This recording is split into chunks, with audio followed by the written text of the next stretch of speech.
Welcome to Markets After Work. Today I want to do a video about these two rounds in front of us, but it's actually in reference to questions we get all the time. And largely what you're looking at is a couple of rounds, which are a 7mm 08. It's a hand-loaded round and it's set up for the same rifle. One set up to run in the magazine and one set up to run to the chamber, or I should say where the lands are in this rifle's chamber. Now this particular rifle, I have pushed the lands forward.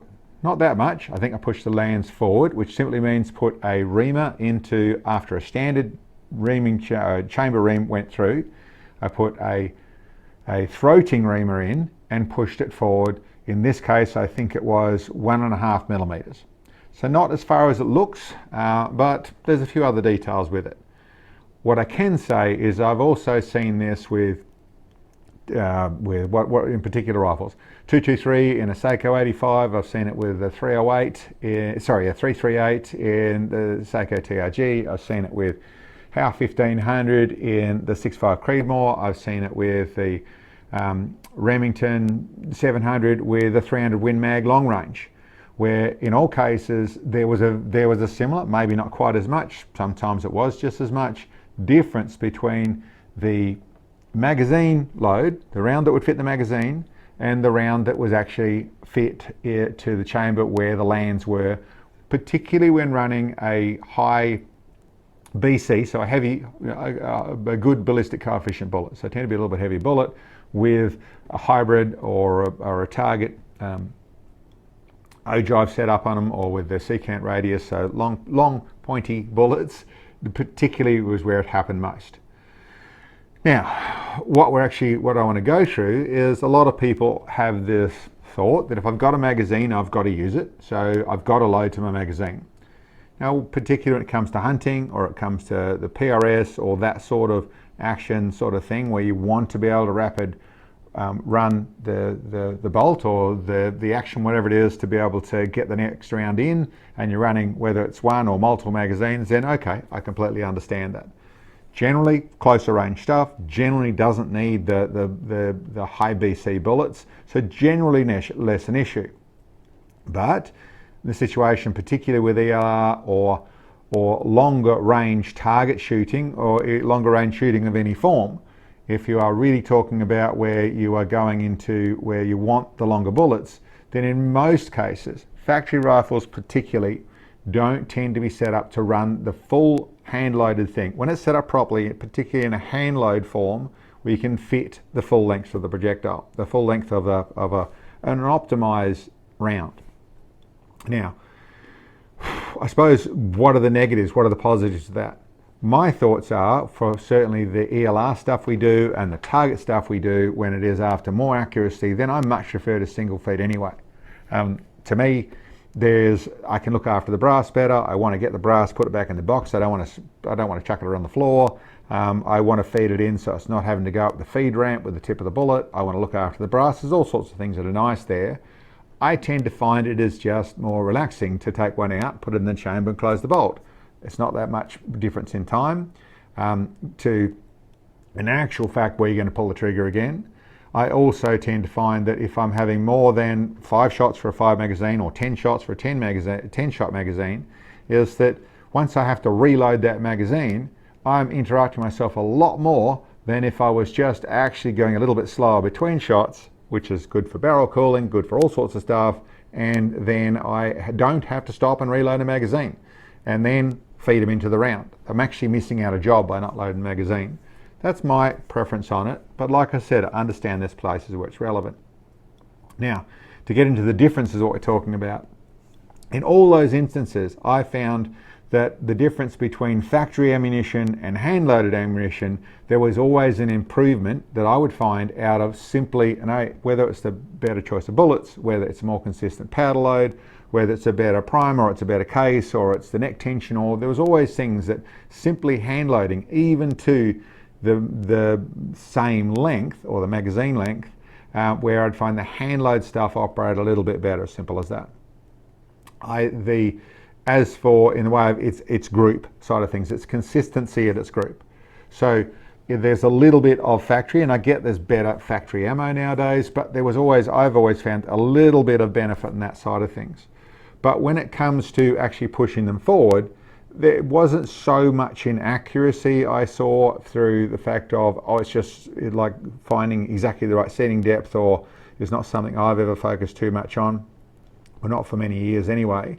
There was the accuracy I found out of pushing the bullet forward, which in most cases, particularly when there was 2 or 3 millimeters involved, so you're talking about 40 thou or 120 thou of actually going it forward. Wouldn't fit the magazine anymore, but I could run a little bit more powder, and that always meant that I got more performance out of it. This, what I got in front of here in the 7mm 08, is a little bit of an exaggeration of that, but it's not too far exaggerated from what we see. I have, this is a custom barrel.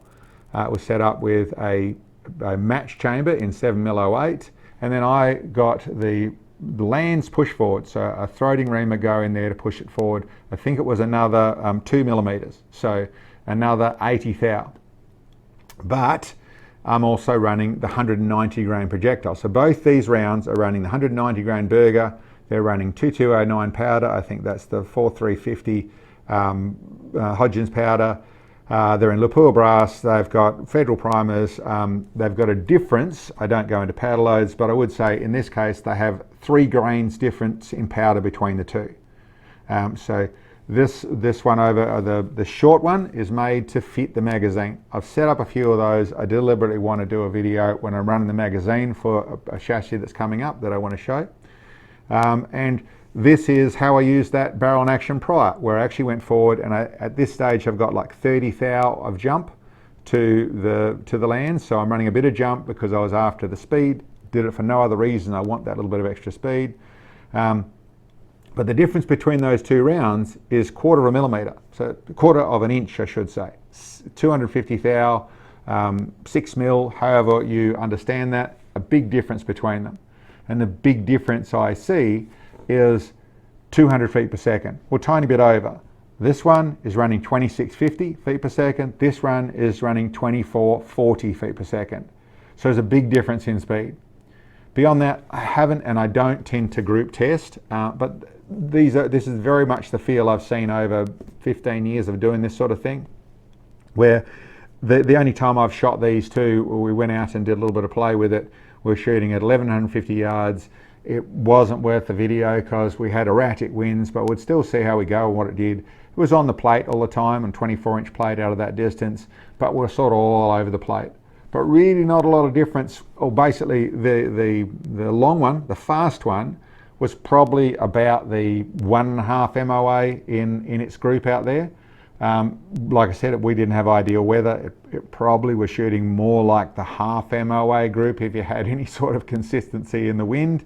But that was around the 1.5 MOA, and this is in the 2 MOA. This was only just on the plate in the 2 MOA out there. Once again, very much a wind thing. Probably was more like a 3/4 to a 1 MOA if it was actually doing what it was supposed to do. So what I'm trying to say with all that is the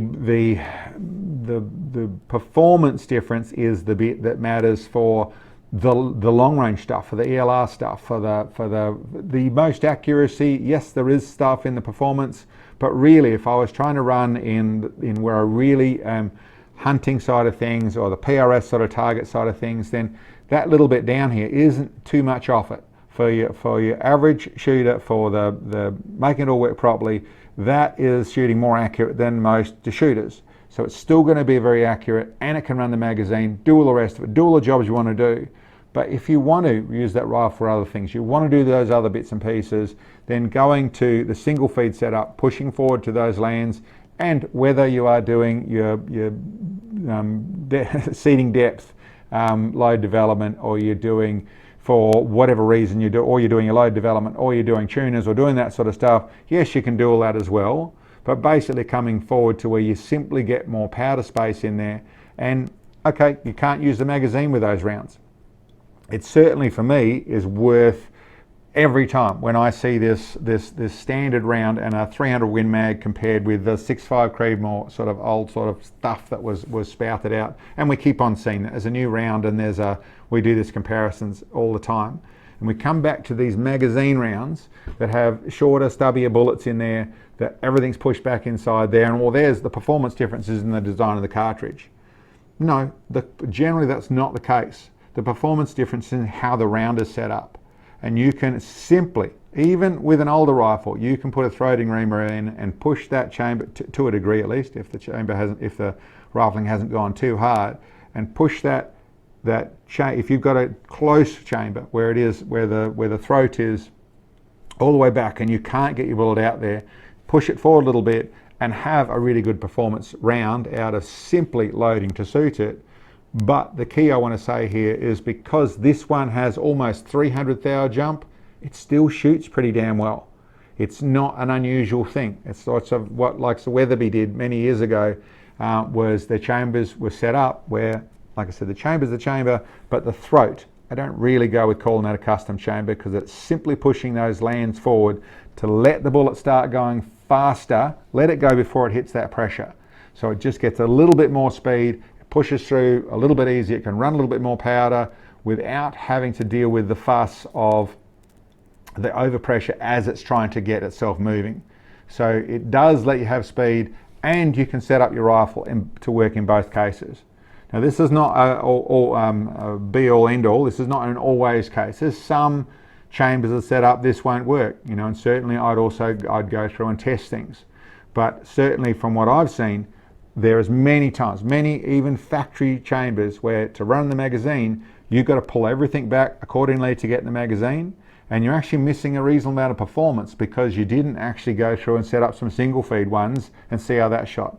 Might not suit what you do. It might improve what you do. You might be, as a lot of guys are out there plinking, you know, they're at their 500 yard range and they're trying to get the best out of it and they're trying to run the magazine, and the key might be for you to ignore the magazine, go with single feed and push it forward, and you haven't lost your hunting rifle.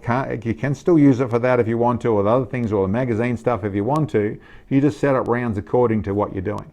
So it's a food for thought one, certainly something I've seen, and certainly one of the things that takes an old obsolete cartridge that no one wants to use anymore because of the factory specs, and you actually set it up to suit the rifle, or even push those throats forward to suit that round and optimize it, and all of a sudden the thing's awake and working just as well as the brand new ones. Food for thought anyway. Anyway, put your thoughts, your comments, what you do down below. Let us know. And other than that, thank you very much for checking in, and we'll catch you next time.